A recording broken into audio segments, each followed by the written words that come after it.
Good evening, everyone. Thank you for joining us this evening on our first webinar session focused on pre-training, SOPs and what to do when things go wrong. I just need to cover some initial housekeeping before we get started. So just to make you aware, this session is being recorded, so please be aware that we will send around the link for that so that you can rewatch it afterwards. We recommend that you switch your formatting to active view.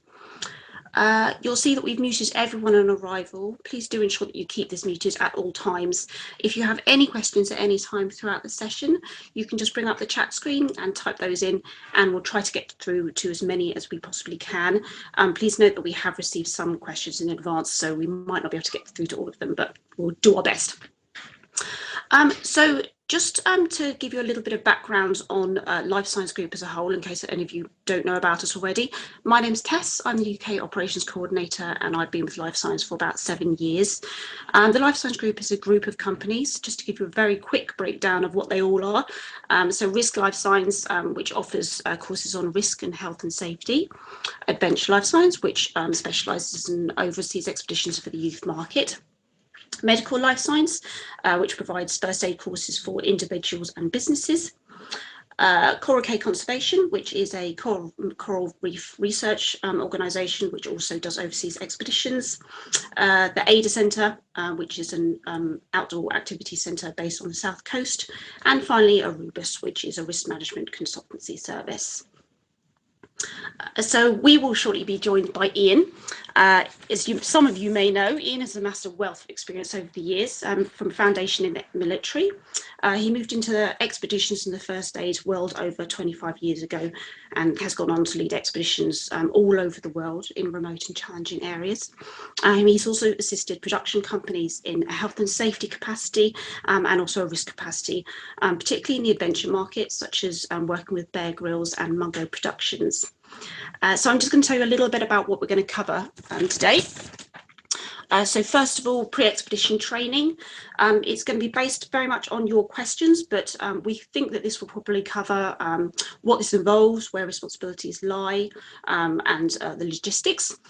Standard operating procedures, focusing on the importance of having these and how they interact with risk assessments. And finally, when it goes wrong. And I'm probably going to hand this mostly over to Ian, and we expect that he'll be talking about his experiences, potentially, well, the importance of reacting dynamically to issues and the effects post-expedition. So at this point, I'm going to hand over to Ian with our first question of the evening. Based on pre-expedition training, Ian, why is it so important to do pre-expedition training for schools versus the adult market? Okay, thanks very much, Tess. And before we start, what I'd just like to say is thank you everybody else for attending tonight. It is late night. I think we're all fed up with Zoom. We're all fed up with the various sort of media things like Teams, but it is nice to actually catch up with everybody, and hopefully you'll find this beneficial. As Tess said, many of these questions people have pre-asked, so we've got the questions here, and we are quite happy that you ask any questions that come along, but most of the questions hopefully we'll be able to answer, and hopefully at the end you'll find it was a worthwhile evening. So in answer to your question, Tess, you know, what things are important, what do we do for pre-expeditions? So what do I think as a person, like I said, again, using it as the professional capacity and my experience. And I would just like to point out, when I say a professional, that is my job. I am a professional expedition leader. I have been working in this industry for a long time, but I'm not someone that's climbed to the top of Mount Everest. It isn't about my ego. It's just real life scenarios, real life situations, how I found them, and hopefully that'll work. Well, in answer to the first question, Tess, you know, what we need to do when we're sending people out on expeditions, we need to do that pre-training.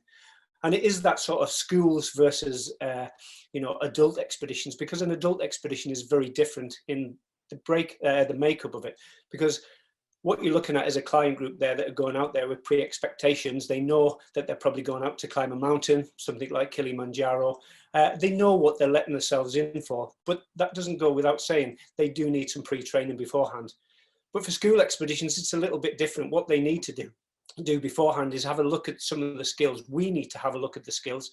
And certainly as a leader, you definitely need to have a look at some of the skills that they've got to check that the group of people you're taking out there are able to, once you arrive in country, start that expedition and do it successfully and get the best that they can out of that expedition. So nobody comes back thinking, I'm a little bit wanting there. That wasn't what I wanted. So first of all, what I'd be doing is initial meetings with the team. So getting to know your team, getting to know who it is that you're taking out. So you can look at them as a team of people, start building that team relationship and start building on some of the training things, such as what equipment are we going to take out there? You know, are we going to do some kit checks? Yes, kit checks really important, but with youth expeditions, unlike adult expeditions, what we need to be doing is advising them.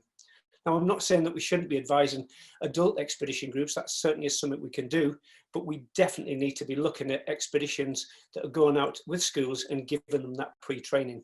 What equipment do they need? Why do they need it? How much do they need to spend on it? And is it going to be fit for purpose when we actually go out there? And for many of you out there that are expedition leaders, you'll know that it would be unwise for an expedition leader to advise someone to go into the jungle and be wearing Gore-Tex boots. So it's about knowing what equipment we're going to be using, why we're using it, and is it of benefit to this expedition.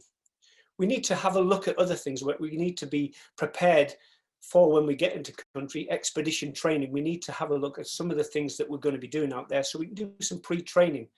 We can look at campcraft, because campcraft is going to be very important, making sure that they know that when they arrive in a country that the food is going to be different.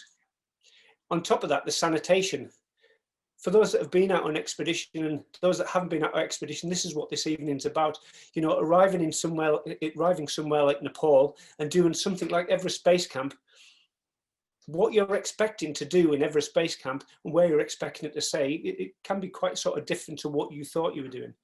There's this thing called tea house trekking, and when you look at the sanitation, when you look at the toilets, you have to then look at people and say, do they realise what they're letting themselves in for? Do you as an expedition leader know what you're letting yourself in for? What is a long drop? You know, what effect is that? What impact is that going to have on my team? Certainly with a bunch of adult expeditioners that are going up there, I would say that most of them are going to find this quite a shock the first time that they have to sit in the middle of the night in the freezing cold, looking down a long drop, what everybody else has been and done in the toilet. Certainly with young people, that's going to be a real shock to their system. These are people that are at school. They're used to being at home with mum and dad.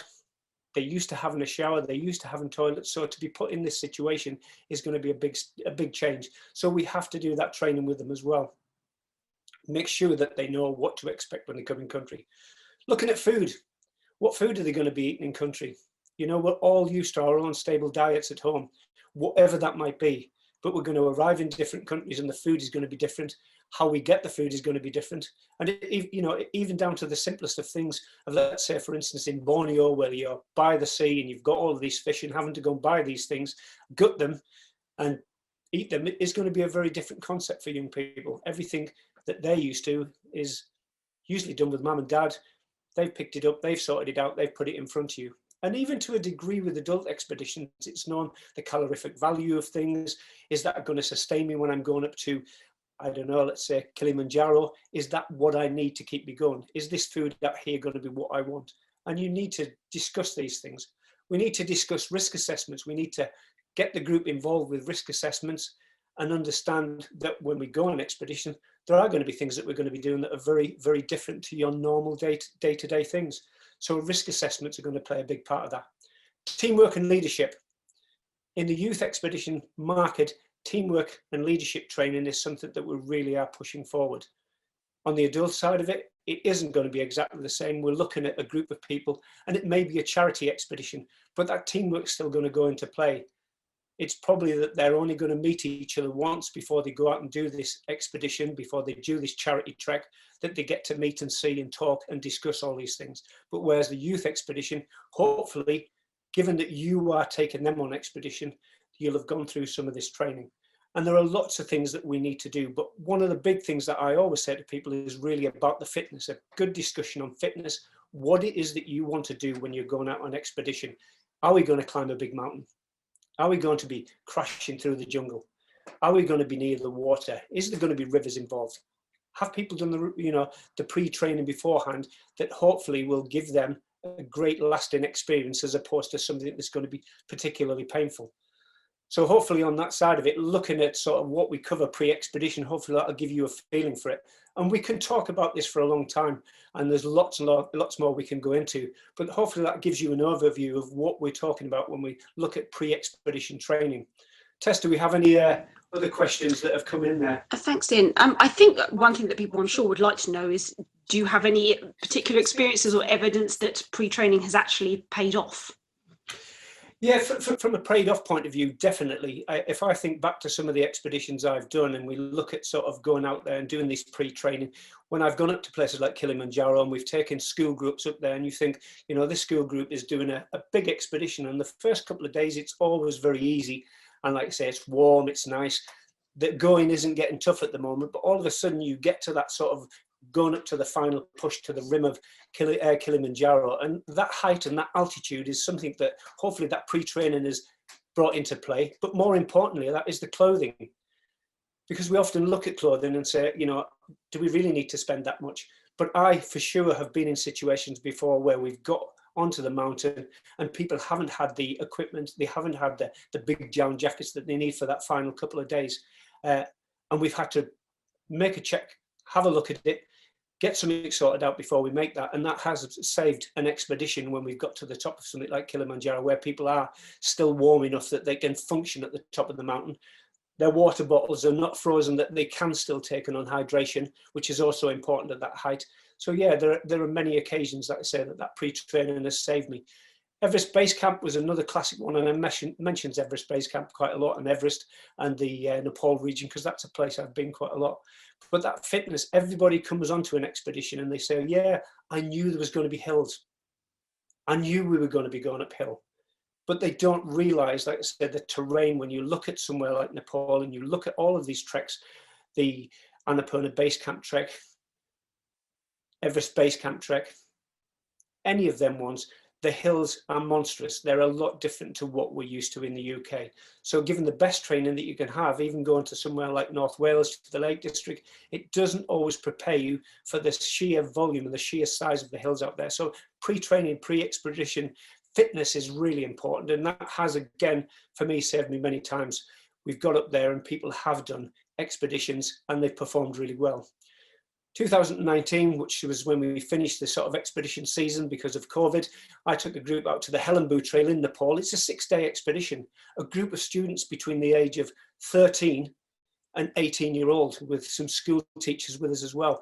And the pre-training that we did when we were in the school was very different, but we very quickly realized that these people didn't have the required sort of minerals that's needed to actually get up to these mountains. So given the schools, you know, the school's input and the teacher's input and my input, we give them a sort of training regime that hopefully gives them that sort of, you know, that oomph, that get up and go, that when we got out to do the Helambu Trail, they were going to be fit enough and strong enough to do it.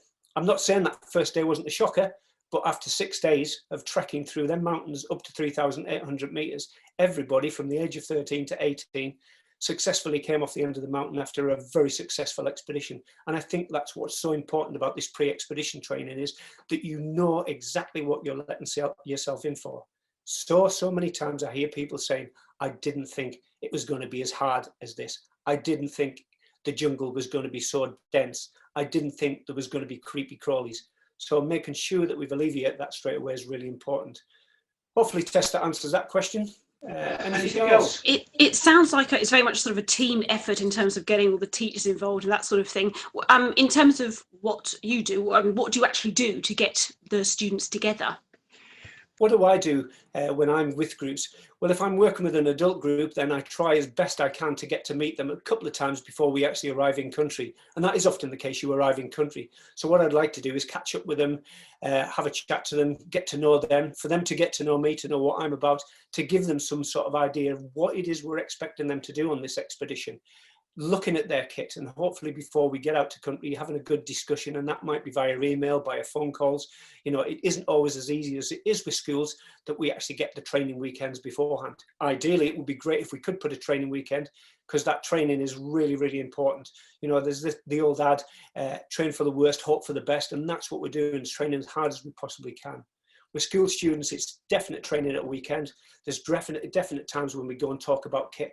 We talk to their parents about what their expectations are of the expedition, so they have an understanding what their young children are looking at before they go out on an expedition, because sometimes parents don't realise that as well. So there's a lot more complexity, there's a lot more training put in place before a youth expedition, which you would expect, because their parents are consenting to them going on expedition. They are consenting, but they're under the age of 18. So we want to know that that's drummed into them so they know exactly what it is that they're letting themselves in for. Whereas adults, you would hope that they have a good idea of what they're letting themselves in for. That makes sense. I guess I suppose the only thing you did mention, obviously, kit checking there. Where does that responsibility actually lie? Do you always do it as an expedition leader, or does sometimes a school do it? I would think that they wouldn't have the expertise to know. That's a great question. And what I would say to you there is, from a company perspective, and most companies that are taking groups out there, youth teams would want to do a pre-check before you went out there. So normally what happens is we would talk to parents, discuss the things that are actually needed, because again, there is all of this branding. So, the North Face, the different sort of names that young people have seen before. And you just want to make sure we've got the right kit and it's going out there to do the right job. And bringing the parents into that and chatting to them beforehand and making sure that they're aware of this is always really important. Then what we're going to do is our training weekend, where we hopefully look at the weekend and hopefully structure it that it's something similar to what it will be on the expedition. So we'll get them to pack all their kit, their rucksacks. Hopefully it's raining, hopefully it's cold if the expedition dictates that.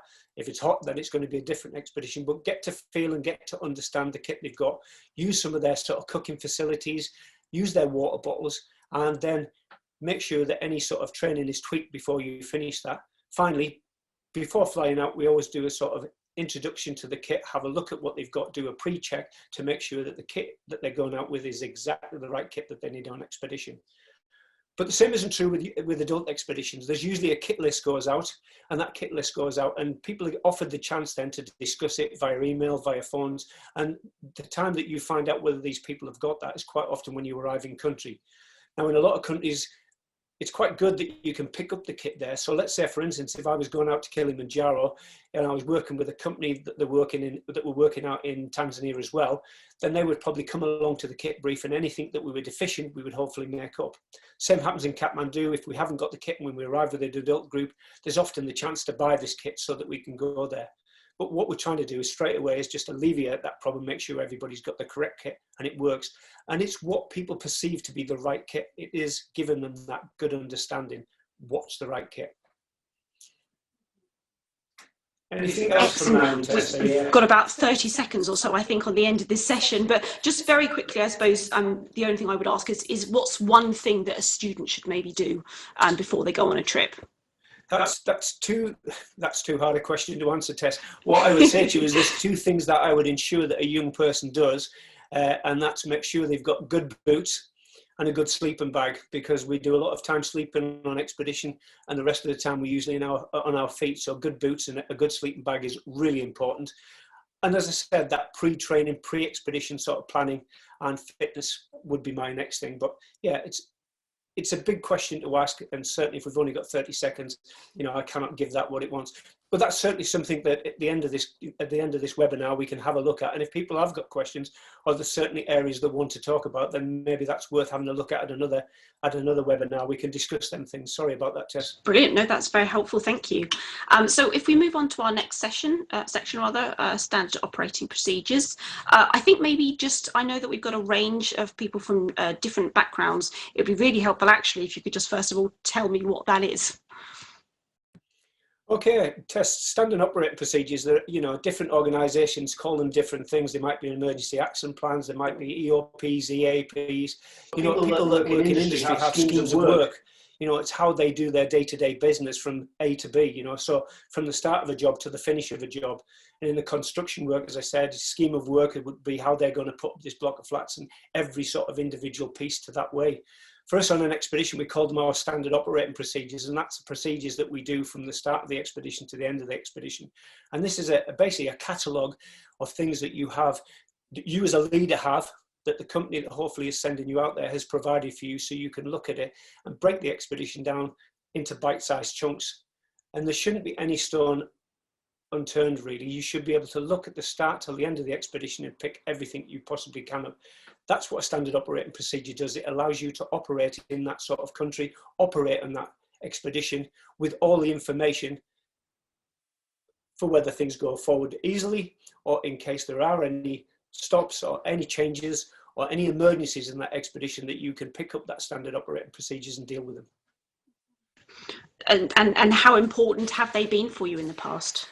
How important they've been with me? Well, I suppose standard operating procedures, firstly, what I would say to you is standard operating procedures is something that we as expedition leaders get, and we look at them and we think, okay, yep, I've seen all this before, and we've got maybe 20 or 30 pages of this information, whether that is down in your in a file, or you've got it downloaded on a file on your phone or an iPad.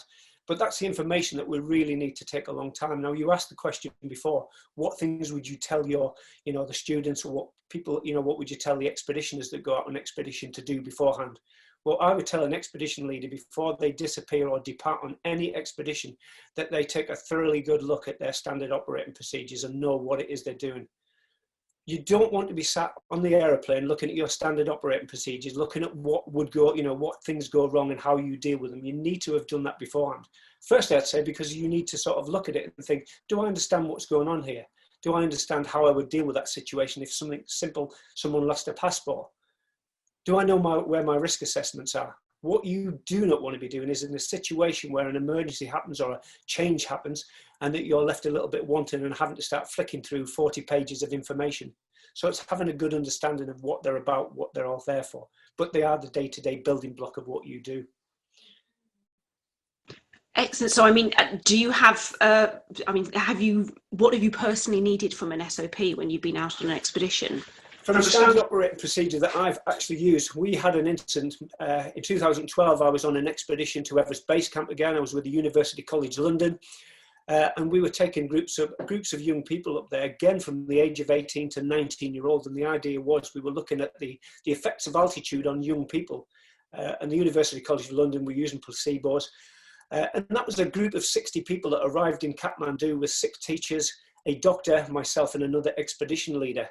So we went in the country, took these people to Everest Base Camp, and as a result of some really sort of good stuff, we were doing well.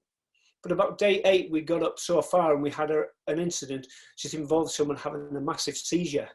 And as a result of that seizure, we had to then sort of start drawing on our operation procedures and having a look at what we did for an emergency action if someone was injured quite badly. And this young lad, unfortunately, was unconscious for about 3 hours.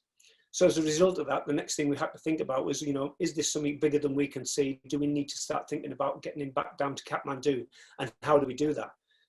Hence the reason the emergency action plan in your standard operating procedures gives you all the information on how to call a helicopter, how to deal with that situation, what your insurance is doing. So between myself, the expedition assistant leader, and my in-country host who was helping us at the time, we were able to go through our sort of standard operating procedures, look at the emergency action plan and deal with that quite sort of fluidly and get a helicopter. And never is anything as easy as it seems. Because even with your standard operating procedures and everything, there's certain things that you have to sort of bend with a little bit. And that is the fact that, I didn't realize till that moment that we need a number to come from the insurance company before the helicopter will be set off. They need this card, they need a number that they can sort of have a look at so they can start drawing down funds. Because at $100 per minute to get one of these things to burn and turn, they don't want to lose any money. So what we did then is our in-country guide was very good, and all he did was he had his credit card with him, put $10,000 straight on there, and that allowed us to get the helicopter straight in the air to deal with the situations we needed. And within minutes after that, the insurance company back in UK had given the number and overrode his credit card and took the situation on hand. But that's how quick and how fluid that happens. The same situation, we had another young lad that was quite bad, and he had a mitral valve in his heart, and he thought it was packing up. And as a result of that, we had to CASEVAC him down the mountain to various places. At that time, we needed to know things like medical information, which we had in the SOPs. We needed to know his parents' number because we had to speak to them. We needed to know if we needed a helicopter, but it was too high for a helicopter at that time of night. We needed to know that if we started moving down there, could we inform the UK office, the ops room and that of what we were doing and why we were doing it. And because we knew what we were doing, because we had these operational sort of information in front of us, we were able to do that. And Tess, I will say that's not just that standalone thing. It's the experience that you gain over the years of an expedition leader that allow you to be able to, pick up on the other bits and pieces that aren't black and white in paperwork. So there's a lot of underlying things that we aren't discussing here, but the standard operating procedures are the bits and pieces that they do it. I suppose from a military point of view, everything is planned and executed from the word go, and the same should happen on an on an expedition. It should be at that strategic level. At every part of that expedition, if something is to go wrong, you need to know what your plans are, your plan A and your plan B, and most certainly you need to know the safety of your group and everything else that goes with it. So there are times that I've had to use this myself on them occasions. Brilliant. I mean, you did touch on it there about basically dynamic risk assessment, and I know that a few of the people that are joining us today particularly asked about, you know, what do you do when you have to do a dynamic risk assessment? How do you collect that information?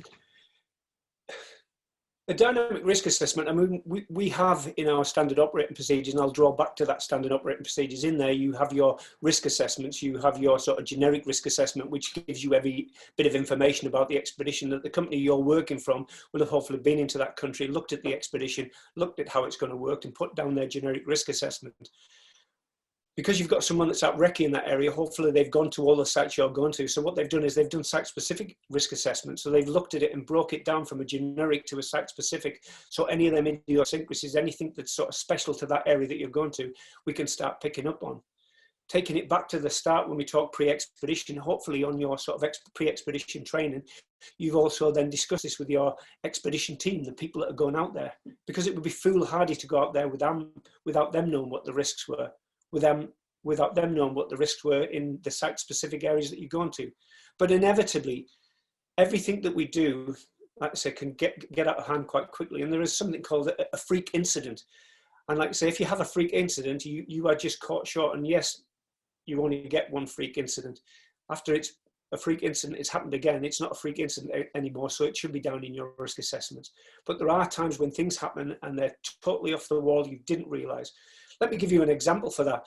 I arrived in a country with an expedition assistant leader, and there was quite a big group of us, and we were going from Mexico down to Belize. And arriving in country in the middle of the night, sort of 5 o'clock in the morning, and we'd had a standard sort of briefing the night before we left, and everything was great for when we arrived in Mexico. But that next morning you arrive in Mexico, and lo and behold, there's a hurricane inbound to the first location that you're going to go to. So we arrived in Cancun. 60 k's up the road, 100 k's up the road, you have a place called Tulum. That's where we're going to, Tulum. That's our first night, and that's the epicenter of this hurricane that's coming in. No planning and preparation, that I say, no sort of risk assessment was sort of detailed for that. So that then sits down, you know, that then brings in that dynamic risk assessment. So you and your assistant leader, your leadership team, and even the buy-in for the group has to come into then. You have to look at all your eventualities and start coming up with how you're going to deal with this situation. And that's your dynamic risk assessment. So something that you're doing because the situation dictates that you need to do it because it's changed.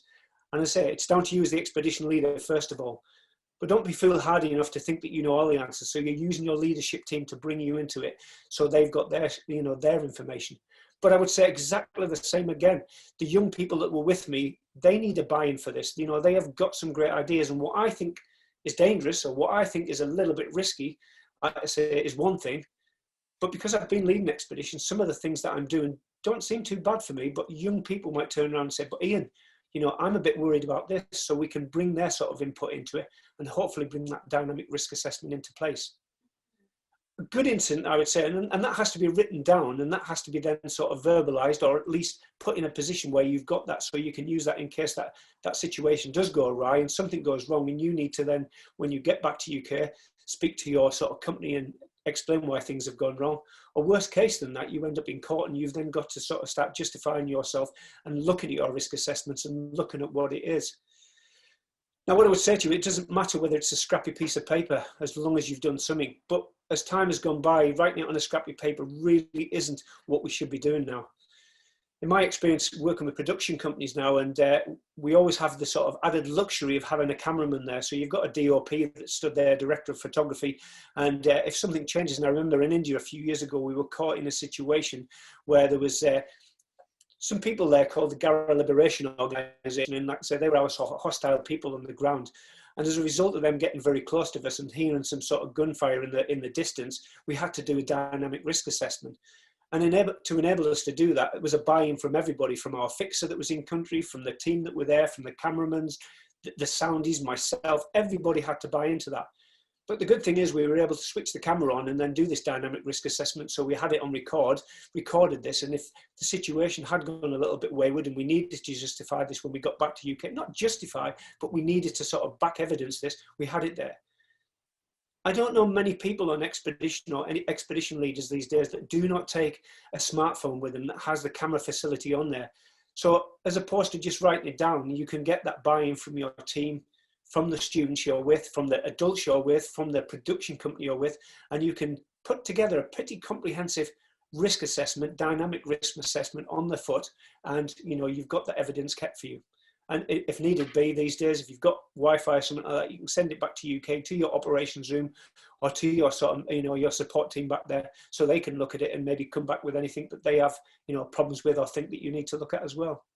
Hopefully that's answered that question. But dynamic risk assessments are something, again, that you need a lot of experience, but you need to be doing something. Excellent. I mean, we just have a couple of minutes left on this section, but I suppose my question would be, you have sort of said that SOPs will generally come from the company.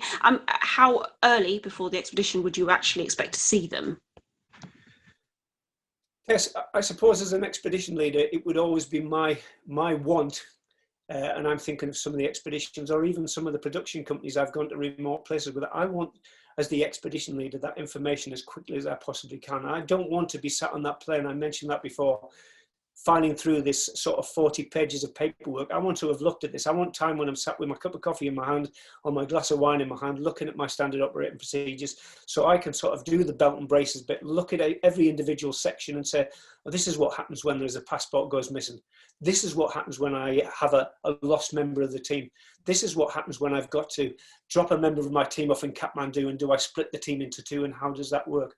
I need to know my insurance numbers. I need to know what my physical risk assessments are, and I need to be reading through them to make sure that there isn't anything that isn't quite right for me. So the sooner you can possibly have them, the better. But that always, relies on you speaking to the expedition company and saying, listen, I'm out on expedition next month. Can I have this information so I can start reading through it? And for them, it's in their best interest that they get this information across to you as quickly as you can, so that you as an expedition leader can look at it, analyze it, and respond as well as you possibly can, given the situations that you may come across when you're on expedition. Certainly, the quicker you get them, the better. And do put pressure on them, because leaders should be. And even with adult expeditions, a charity trek, something like that, you need that information so that you can deal with it. And I would say sometimes with adult expeditions where you're doing charity events or you are doing bigger events like that, the variables are such more. You are dealing with a group of people that probably the first time you're going to meet them is when you're in country. So you want to have at least looked at all your paperwork and medical information. I really can't insist enough that you need to know what's going on. I mentioned the young lad that had the mitral valve in his heart, which, we're not going to go into the medical condition, the whys or the where not, but he and his parents hadn't put this on his medical information, and it was him, psychologically, it was affecting him, which was causing a problem. And it was because nobody knew about this. If I'd have seen that, if we'd seen other things, we'd hopefully be able to sort of head them off at the past. Does that answer all questions on that? Yeah, it does, and it leads quite well, to be honest, actually, into when things go wrong. So, I mean, I know you obviously have a huge amount of experience. It would be great to hear a little bit about any experiences that you've had that particularly stick into your mind about when things have gone wrong and how you dealt with them. Okay. Well, I suppose for me, if I can expand a little bit more on the helicopter evacuation in Nepal, because for so many years I've been doing this, and I think over the last 30 years of my life of leading expeditions, and certainly the last 25 youth expeditions. Before that, it was sort of adult expeditions and military expeditions. But I can count, on two fingers, because that's how many times, two fingers where we've had to call in for helicopter evacuation. And I would just say to you, we talk about this as expedition leaders, and there's an element of sort of ego with everything when you hear all industries, everybody likes a little bit of ego, and we like, we've had a helicopter evacuation, we've done this and we've done that. But for real, the twice that I had to deal with a helicopter evacuation, it is something that you really have to know what you're dealing with. You need to have your standard operating procedures in place, and things need to sort of work fluidly. And on top of that, you need to start, you need to have an understanding of the people that are with you, because when we called in this helicopter to come and take this young lad back to Kathmandu, we also had a teacher that was very ill at the same time. And we thought it was an ideal time to get that other person back to Kathmandu at the same time. but it does cause you, lots and lots of problems. You then start having to think about kit, booking hotels when you get back into Kathmandu. Although it went wrong, let's say we dealt with it quite sort of professionally, and that's back to your SOPs. So it all boils back when things do go wrong, what have we got behind us? And it is that experience, that experiential learning, that experience you've got. There's an amazing book that I read many years ago by a guy called Malcolm Gladwell, and it's called Blink. And what it basically states in there is, that we and our brains are all hardwired, and we've got all this information.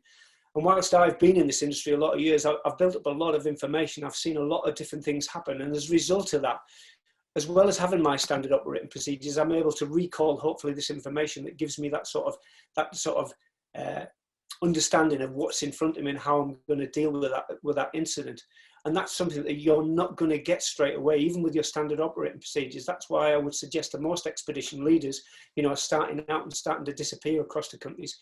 When companies are out there asking you to come out and disappear and go on an expedition to Borneo or go on an expedition, you imagine somewhere like Myanmar at the moment, which is a bit of a sort of, a political sort of unstable place. You're going to arrive in this country, and if you haven't traveled quite a lot, if you haven't had experience with groups, if you haven't had that sort of experience working in a jungle, then everything's against you straight away. So when it does go wrong, there are so many different strands that can go wrong, and it's just then trying to keep control of that. So, it is very difficult. But there are things go wrong that, with your best intentions in the world, you just don't see it coming in. I had a team that were out in Peru. We were out doing Lake Titicaca. Everything was going well. We'd done all of our briefs. We talked about being robbed because, again, Peru is one of them places, lots and lots of pickpockets. And we thought we'd got everything about as well sewn up as we possibly could be. But one of the teachers, one early morning, I remember it, we woke up, got up in the morning, had our breakfast, 6 o'clock. We were supposed to meet transport outside. This was at 6 o'clock in the morning. And as we walked outside to get the transportation, there was the whole team, the assistant and the teacher that was with me, and we were stood outside waiting for our taxis and our minibus to arrive. And lo and behold, in a couple of seconds, all anarchy broke out, and the teacher had lost his day sack. He'd put his day sack down beside him, and an old lady came along in the traditional Peruvian dress, and she had this big massive skirt, red headdress, and if you've been to Peru, you'll understand that. A really wizened old lady. You were never going to be upset with her. She was so nice, and she was trying to tell us that, what time of day was it? Did we need any food? And that general chitter-chatter, that made you feel good. And, it's hearts and minds, and you think, there's a lady who would be nice to have a picture with. But what we didn't realise, and I know now that this actually happened, that there was underneath her skirt, there was a young 7 or 8 year old boy that was sort of underneath there. She'd sort of honed into this teacher's rucksack, realised that he was a person of importance, that he put his rucksack on the floor, shimmied along, he'd put his hand underneath, and he'd shot out the back of her skirt down an alley, and away he'd gone before we'd even realised this had gone. Now you ask, what do you do in situations like this? Honestly, I don't think there was any more we could have done to have not been in that situation. And we talked about many situations where things go wrong, and the group were very well versed. And the teacher in question that lost his bag, he was a great teacher. He was good at what he was doing. He was very practiced in expeditions. He'd been all over the world. That one lapse of concentration, that one moment, we had to deal with it. And then it takes you back, and that's how this whole webinar sort of is controlled, really, is that goes back through your, what do we do now? We'll look at our SOPs, because we've now got, unfortunately, 3 passports that are missing. Whilst he didn't have the group funds with him, because we'd had them spread amongst us, he had part of the group funds. So they were now missing. But what was the real sort of upset for him, and it broke his heart, and like I say, that was a man that, a big lad from Scotland who was crushed, and he was a big boy, he was 15, 16 stone, not frightened of anything. And he was crushed because what he'd done is he decided to keep the group, as in the group's sort of little bit of extra funding they had to do an R&R activity at the end that they brought on their expedition themselves. They saved a little bit of extra money to do something really exciting at the end, and that money in the second had been taken from them. So he was gutted about that, but then the whole expedition has to change. We've got 3 passports missing. That means we've got to go to the police to get some letters from the police, which means you need your Spanish speaker, or you need information in your sort of folder to explain that. You need to be back onto the operations room in UK. You need to stop your your day trip for today and have to sort of cancel that and put it onto tomorrow. You've got to manage the expectations of the group, who are now pretty gutted. And everybody was very sympathetic to what had gone on, but you can imagine they were gutted as well. The whole expedition now is just sort of ground to a halt for that one simple sort of when it goes wrong. And yes, we did deal with the situation. Yes, damage limitation wasn't too bad, and everybody had a fantastic expedition. And sometimes you learn from the things that go wrong, but you don't want them to be too bad.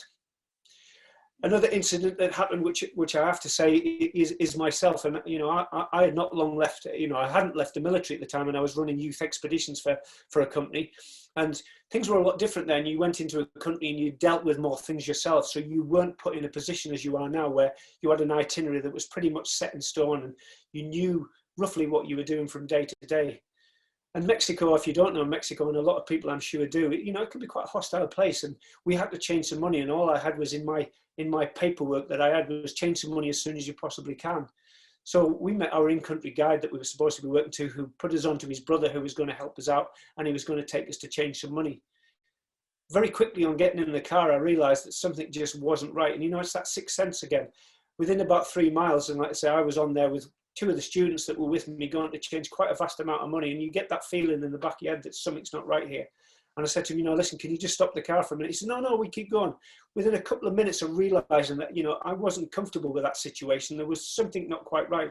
Call it the blink from Malcolm Gladwell's book, but I wasn't happy. I had to say to him quite aggressively, right, you need to stop the car. I need to get out. And we got out of the car and we made our own way back. But, when does it go wrong? That had the potential to go oh so wrong. And I suppose it was just my feeling that I was on top of things, that everything was okay. And it was the believing that this person's brother was going to be okay. But there was only going to be one outcome to that one. And luckily it was sort of headed off at the pass beforehand. If it hadn't have, then yes, that would have gone a lot further down the line, because we had a substantial amount of group money. There was 3 of us in the car. And if we had, resisted giving them that money, who knows where it'd have gone. But, as expedition leaders, again, whether you're taking adult groups or youth groups, all these things, you're arriving in different countries and you've got different sort of political, bits and pieces to think about. You've got the cultural awareness, the cultural side of it. There are going to be many things that are different. The aggression that you quite often get in Africa, people are quite aggressive. So, yeah, things can go wrong. And if they go wrong, they can spiral out of control very, very quickly. Yeah, so we have we did get another question about I know we have a couple of very new leaders that have joined us for the session. So what would you recommend that they do, say training or that sort of thing, before they set out on their first expedition? And the other one actually that we have received, I know people know obviously that you are working in that you work in film on risk management. Sort of how did you get into that? So really, I suppose it's sort of your experiences getting into both the expedition and the film sort of roles. Okay, I suppose best way of answering that is to start at the top, really, as you said about what advice would I give. That's very difficult for me. I'm giving my personal advice, and there's a lot of people out there that can give just as good advice and fantastic advice. But what I suggest to anybody that's getting into the industry of sort of expeditions, and we'll talk about the production side of it, but even the production company sort of working on looking after people when you go out into various countries, fixers, risk management, the safety side of it. It's about looking at what your portfolio gives, your CV gives, what experience you've got. And you need to look at it as what is it they want from you, and do you feel comfortable in giving them that sort of that support, that level of support they want. If I think back to my career, I've been a mountain guide since I was 23-year-old. My first trip to Nepal was at 23. I was the expedition leader. Unfortunately, the expedition leader became ill with altitude sickness, and I took over as the expedition leader. So you start building up this portfolio of sort of expeditions and courses. What I would always say to anybody, and this is my best advice to anybody, is talk to somebody that knows what they're doing, that is in the industry, because people have an awful habit of selling you things that you don't want, and people get carried away and have this scattergun approach. They look at all the courses in the outdoor world and say, oh, I'll have that, I'll do that. And yeah, we are an organisation that sells courses, but you have to look at it. It has to have a structure. from getting to A to get to B, what is it you need to get to B? And is it a worthwhile course? So for me as an expedition, first of all, you want to be looking at your mountaineering qualifications. Then you need to be looking at your if you're going to move away from the UK, your overseas experience, and how you get that can be very difficult. It's all a sort of chicken and egg thing. How do you get all of that experience overseas? And that might mean that you travel independently, first of all, or you volunteer as an assistant to go on an assistant leadership job, expedition to assist a leader to see how they operate, to see what they do, and to pick up some of the skills on that side of it. Do some volunteering work in countries, places like Tanzania, Kenya.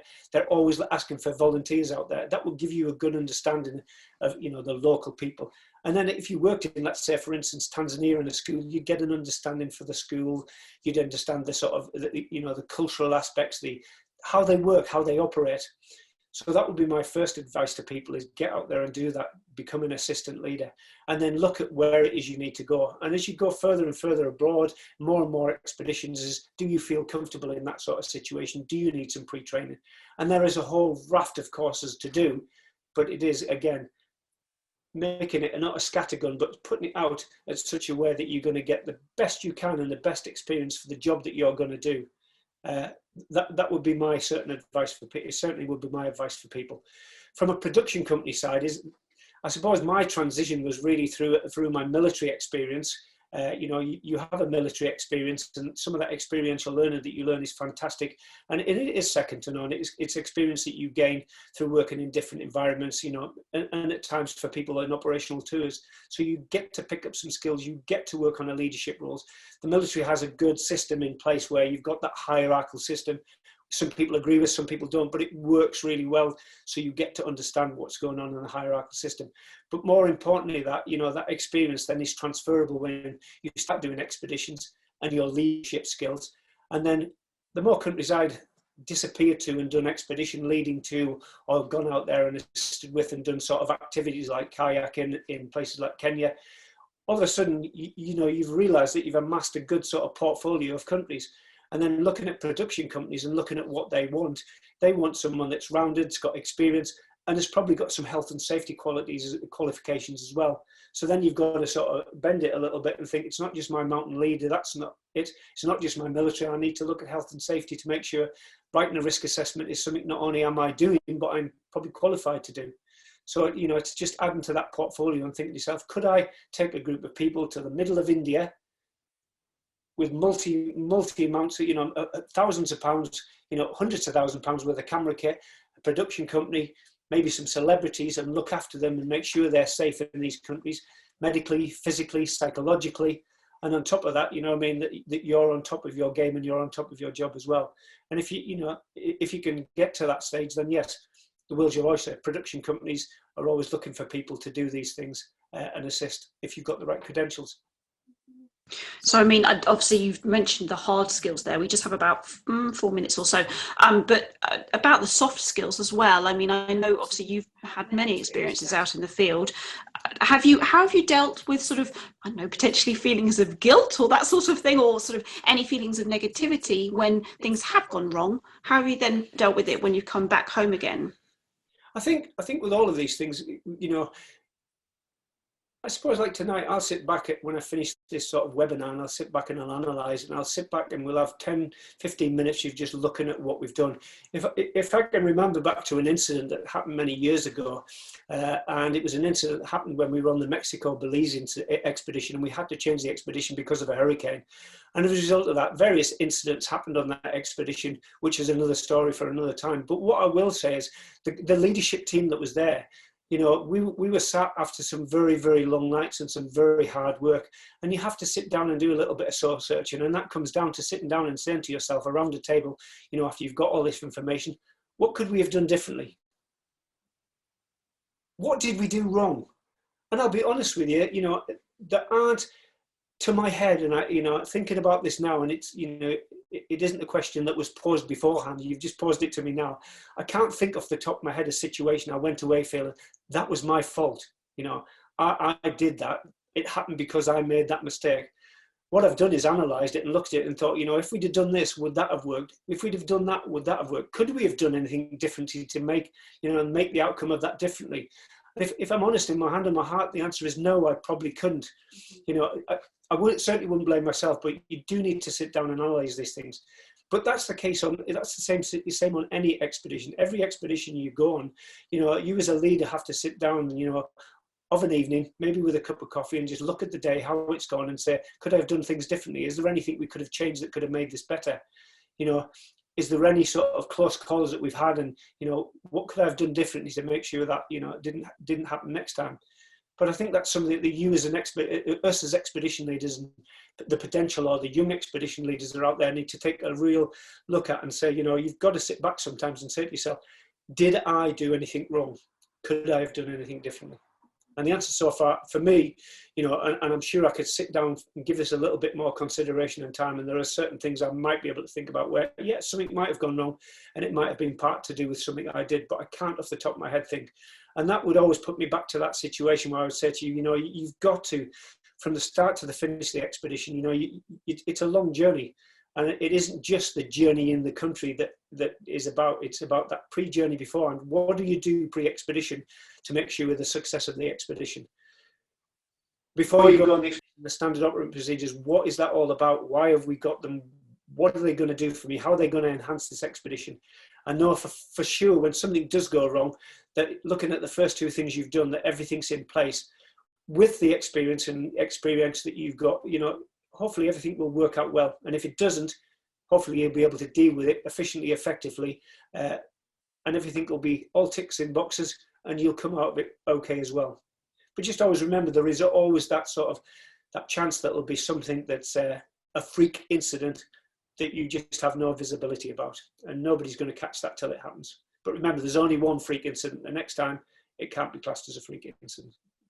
It really does show sort of how important it is to have that pre-training, and I suppose to get to know your fellow colleagues and the other students on the trip, to make sure that you're actually aware, you know, you can read them and you know what they're like, and you can sort of expect how they react to something, and hopefully get their support as well.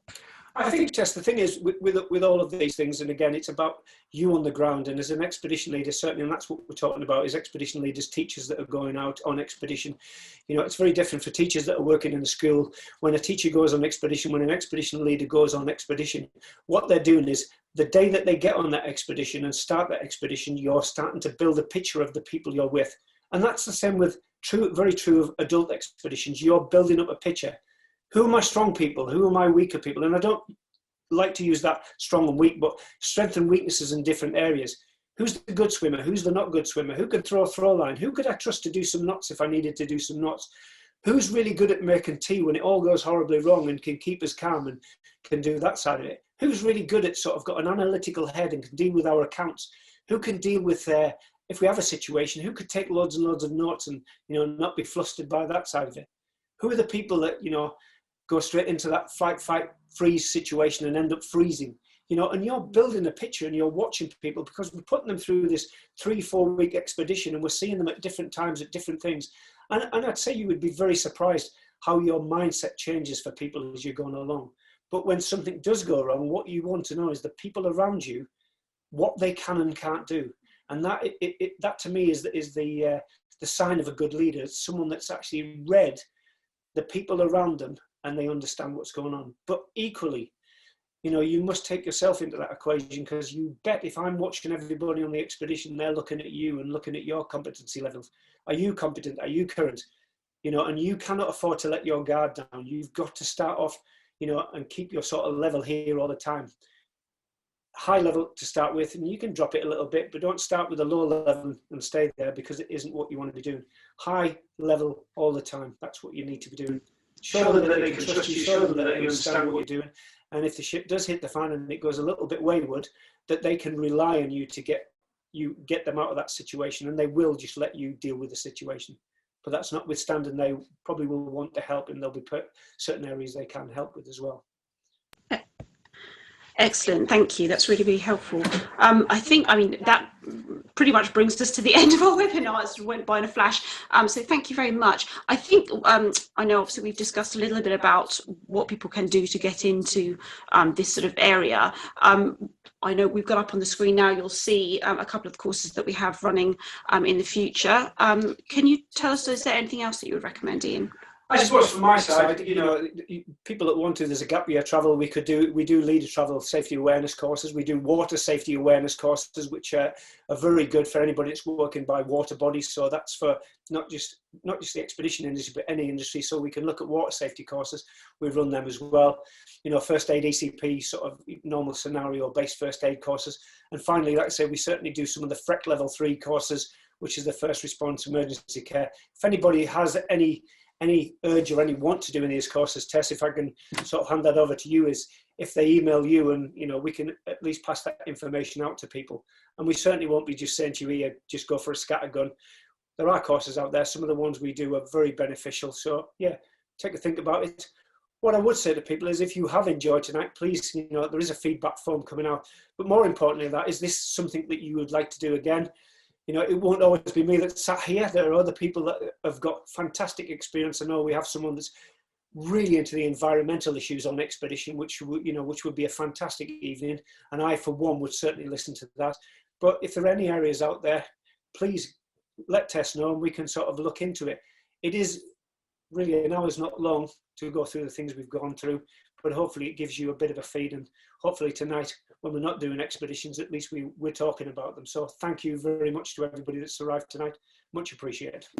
Thank you so much for joining us, Ian. So as you'll see, we do have a couple of those courses up on the screen. If you would just, we'll keep those on the screen for the next 5 minutes or so. You can just scan the QR code if you'd like more information. That'll take you straight to the websites and the pertinent information. But I will also send you an email in literally the next 5 minutes or so, which will send you a link to the feedback form, and then also tell you all about the courses that we have coming up in the next couple of months.